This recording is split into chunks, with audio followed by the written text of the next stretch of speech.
Esto es Equilibrio Empresarial. Hablaremos de técnicas de motivación y consejos para tener una mejor salud física y mental. Yo soy José Antonio Rivera y podrás encontrarme en mis redes sociales como José Antonio Rivera B. Sígueme porque juntos la vamos a romper. ¿Cómo ha sido el desarrollo de tu vida? Obviamente queremos saber cómo fue tu infancia en África, conviviendo con tus tíos, con tu abuelo, con toda esta biodiversidad. Y cómo has ido seleccionando el camino por tu vida hasta llegar a los proyectos que te estás involucrando en este momento. Pues muy buena manera de empezar. Muchas gracias por la invitación. Me encanta que tengamos tantas personas en común que hacen cosas tan diversas, tan diferentes, pero al mismo tiempo convergemos en muchas cosas. Entonces, bueno, pues gracias por generar este espacio para que platiquemos a título personal. Y decías al principio que es una manera de, en vez de echarte un café con tus cuates, ponernos a corriente con el micrófono. Entonces creo que va a estar buena esta conversación. Gracias. Mira, te platico un poco y les platico mi historia. Yo tengo 40 años y Africam tiene 52 años. O sea, que Africam tenía 12 años cuando yo nací. Era un proyecto muy al inicio de lo que hoy es Africam. Ha evolucionado muchísimo en estos 52 años. Lo abrió en 1972, lo abrió mi abuelo Carlos Camacho. Él lo abre y a los 4 años se muere y a los 6 años se muere mi abuela. Entonces mi mamá, Amy Camacho, a los 16 años se queda huérfana con una hermana más chica bueno, eran 8 hermanos, tenían sus nombres de la A a la H. La hermana más chica tenía 7 años o por ahí, ¿no? 6 años. Entonces agarra un paquete muy grande de un proyecto que acaba de abrir y una familia pues que tenía que defenderse de muchas cuestiones que sucedieron a la muerte de sus papás, ¿no? Entonces la historia empieza en realidad no cuando empieza Africam, sino empieza con Carlos Camacho. Yo no conocía a mi abuelo Carlos, cuando yo lo escribo, hablo de él como si fuera de estas como... Hoy los emprendedores que tanto le hacemos, ¿no? Glorificamos a los Steve Jobs y a los Jeff Bezos del mundo, Elon Musk del mundo. Yo creo que mi abuelo era un emprendedor visionario muy loco. Fíjate, él trajo la primera computadora a México del mundo. O sea, él trajo una computadora y le hacía la nómina a Volkswagen. Era un cuarto gigante de tarjetas con aire acondicionado.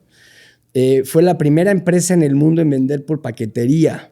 A ver, aquí son datos más, datos menos, igual y luego hay muchas dudas en algunas cosas de la biografía, porque fue hace muchos años y murió él hace mucho, pero él fue la primera empresa en vender por paquetería, una empresa en vender genéricos para los migrantes en Estados Unidos y todo lo hacía a través del radio. Pero entonces la historia no empieza ahí, empieza más atrás, ¿no? Él era un migrante de Acatzingo, Puebla, de un pueblito que está a 1 hora y media de aquí de Puebla.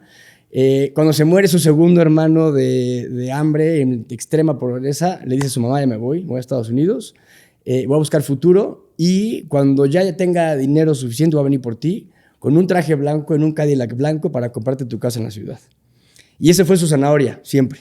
Se fue a Estados Unidos, tardó en llegar y todo eso es toda otra historia que eso valdría la pena una plática específica de la historia del capitán Carlos Camacho, que ahora, bueno, llegamos a por qué es capitán. Pero cruza a Estados Unidos. Y la razón por la que se hace millonario fue porque tiene una voz extraordinaria atrás del micrófono. Está hablando del micrófono, ¿no? Como Héctor. Como Héctor. Pero era más guapo, era mucho más elocuente, no, era mucho mejor que Héctor. No. Y Carlos tenía una personalidad muy particular y una visión muy interesante. Entonces empieza a trabajar en esta estación de radio en Los Ángeles y le dice al dueño de la estación: no me pagues, dame la hora de la madrugada, o sea, dame de cuando se acaba la programación a la mañana, porque yo voy a usar ese espacio. Y el dueño de la estación, un gringo, le dice: ¿pero a quién le vas a hablar en la madrugada? Dijo: no te preocupes. Y él le quería hablar a los migrantes de Estados Unidos, que él entendía que estaban en las fábricas en la noche, que estaban en la pizca en la mañana, en la madrugada, en la agricultura, y les empezó a hablar a los migrantes. Entonces fue una red social que les vendía medicinas por correo. Y se hizo millonario. Compró la estación de este señor y compró muchas más. Tenía unas estaciones que daban todo el sur de Estados Unidos, todo el norte de México, en estaciones AM.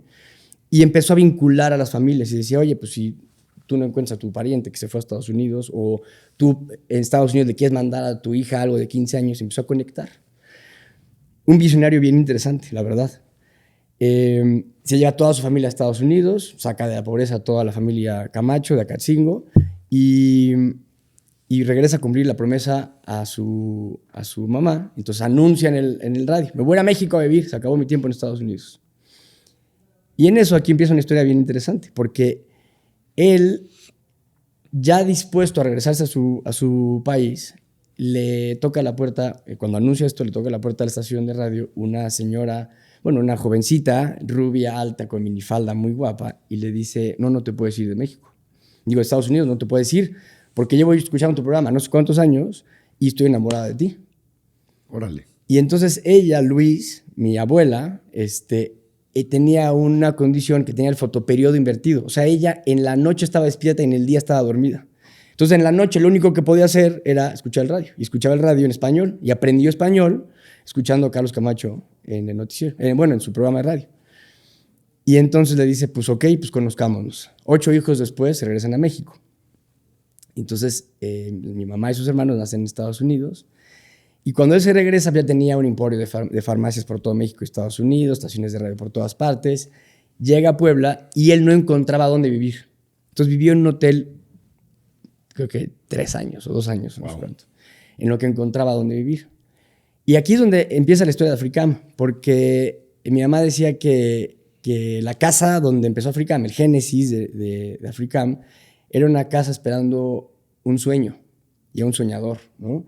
Carlos llegó a esa casa y dijo, esto es el lugar donde yo quiero empezar, ¿no? Empezar mi vida en México. Y en su excentricidad tenía el globo aerostático más grande del mundo, está en el Guinness Record, tenía el Guinness Record en el globo aerostático más grande del mundo. Correcto. Tiene el récord también Guinness de haber cruzado el continente americano en el globo. Entonces fue un cuate que retó mucho muchas cuestiones sociales. Tenía la colección de coches antiguos más grande de México. Tuvo los primeros convertibles de Porsche en México. Produjo películas. Hizo la película de las películas del Santo. Él prestaba el coche. El coche, la bala de plata, el Porsche era de mi abuelo. Y tenía muchas cosas alrededor de la producción de medios. Le gustaba la tele, bueno, el cine, le gustaba el radio. Y pues empezó a hacer como llevarse con presidentes y celebrities. Él invitaba a todo el mundo a su casa en Valsequillo. Era una casa donde apenas acaba de abrir la presa de Valsequillo. Era hace 60 años, no existía. Se inaugura, el presidente Ávila Camacho inaugura la presa. Pues algunos poblanos compraron second home o casas de fin de semana en la presa de Valsequillo. Y a quien le compró mi abuelo, pues fue una casa que era de second home de esa persona. Pero para mi abuelo fue su casa principal. Él ahí llegó a vivir con sus 8 hijos y su esposa gringa, alta, güera y muy guapa, ¿no? Muy atractiva para los poblanos. Y empezó a tener animales porque lo invitaron a África y él dijo, ¿cómo? A la cacería, y dijo, qué tontos que los traen muertos, ¿para qué lo vas a matar? Y se los trajo vivos. Y empezó a tener, esto, a ver, estamos hablando de hace 60 años, o sea, las cosas eran muy diferentes que ahorita. Y empezó a tener animales como loco, excéntrico, y mi mamá y sus hermanos crecieron viendo la tele acostados en la panza de un tigre, con pingüinos en el jardín y cocodrilos, ¿no? Y en eso pues, se volvió famoso Carlos Camacho, el capitán, con el globo y con no sé qué, y los animales. Entonces iban familias a la casa, al rancho, ¿no? A la casa del capitán Camacho. Y se dio cuenta que la única manera en que la gente iba a tener cariño y relación con la naturaleza es teniendo contacto con la naturaleza. O sea, si vives en la ciudad, si no convives con los animales, con la naturaleza, pues en realidad no vas a tener ese cariño y esa afinidad para conservarla, para protegerla, ¿no? Y más cuando son animales exóticos que nunca vas a ver. O sea, muy pocas personas iban a ir a África. Entonces él ve que la casa donde empieza África está en Valsequillo, un terreno muy parecido a la sabana africana, ¿no? Es semidesértico, árboles bajos, clima muy parecido. Entonces, el clima de Valsequillo, Puebla, es muy parecido al clima de África, ¿no? De algunas zonas del Serengeti y demás. Entonces, pues trae algunos animales y dice, bueno, ¿por qué no hago un lugar en donde los animales estén en libertad y las personas estén en su jaula? Entonces, inventa el safari, donde tú vas en tu coche y pues vas manejando encerrado en tu jaula y los animales están alrededor de ti en libertad. Y así empieza Africam. ¿Cómo vas a África? ¿Cómo vas a Africam? Sí. Entonces, ese es el concepto que él innovó y que cuando él se muere, mi mamá de 16 años, pues obviamente tuvo que proteger lo que podía. Y lo único que pudo proteger fue Africam y sus hermanos. Y perdió todo lo demás. Farmacias, locales, edificios, estaciones de radio, aviones, helicópteros, coches, todo lo perdió. ¿Y perder qué significa? Pues que estaba el nombre de no sé quién o que no estaba el nombre de nadie. Pues no había testamento, había muchas cosas que mi abuelo pues, se murió en una época, pues nunca se imaginó que se iba a morir para empezar, ¿no? Claro. Entonces, pues deja muchos temas volando. Mi mamá trata de resolver lo que puede y agarra Africam. Y Africam empieza como un proyecto que no era negocio, que no había dinero para pagar las cosas, porque obviamente era un hobby de él.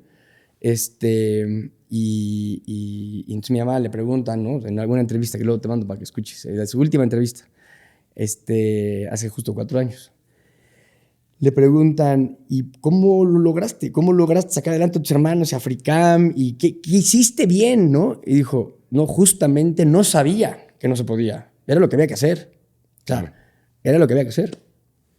Y entonces la historia de Africam empieza con Amy, ¿no? O sea, el legado del capitán, pero él lo abrió, él trazó los caminos, él hizo el circuito, el del corrido, él hizo, pero todo el concepto de Africam hoy, que es un centro de conservación, un lugar donde hacemos proyectos in situ, o sea, en nuestro parque, y ex situ, fuera de nuestro parque, lo hacemos en proyectos, tenemos 14 proyectos de conservación a nivel nacional, otros, bueno, en total son 22 proyectos de conservación a nivel mundial también, y todos estos proyectos son de un modelo de negocio, que es un parque familiar, de entretenimiento, un parque de diversiones, un parque de esparcimiento familiar, un lugar donde la gente va con sus hijos, con su novia, a dar el anillo, va a casarse, van las empresas, porque la gente quiere estar en contacto con la naturaleza. Y nosotros hemos hecho durante muchos años todo lo que podemos para que las especies que están con nosotros, que tenemos 450 especies, más de 6,000 individuos bajo nuestra custodia, que estén en las mejores condiciones, con los mejores genes, con la mejor alimentación, con el mejor enriquecimiento para que no estén aburridos y que también sea una experiencia extraordinaria para nuestros visitantes, que también se la pasen bien, que esté divertido para los niños, que esté padre el lugar. Entonces ha sido un reto bien interesante porque somos una empresa familiar con un ADN tatuado de conservación, pero que tenemos que hacer que esto solamente pase la prueba del tiempo. Ya soy la tercera generación, ¿no? Entonces, un poco respondiendo a la pregunta de quién es José Adrián, pues soy el primero de la tercera generación de la familia, en donde nuestra responsabilidad familiar es no pensar que vamos a seguir viviendo en Africam, ¿no? Entonces, por eso yo he hecho muchas otras cosas. Nunca he trabajado en Africam, aunque soy Africam, ¿no? Tengo un emprendimiento, tengo otro trabajo, soy consultor de negocios, soy emprendedor de Workosfera, me gusta el tema de las startups, me dedico a otra cosa muy diferente a la conservación de Africam, pero es mi esencia, ¿no? De ahí venimos y pues obviamente pues, siempre pensando en cómo los proyectos de todos los negocios que hacemos tienen que tener un impacto, porque mi mamá decía, todo lo que hacemos deja huella. Hay que saber qué tipo de huella queremos dejar, ¿no? Por supuesto.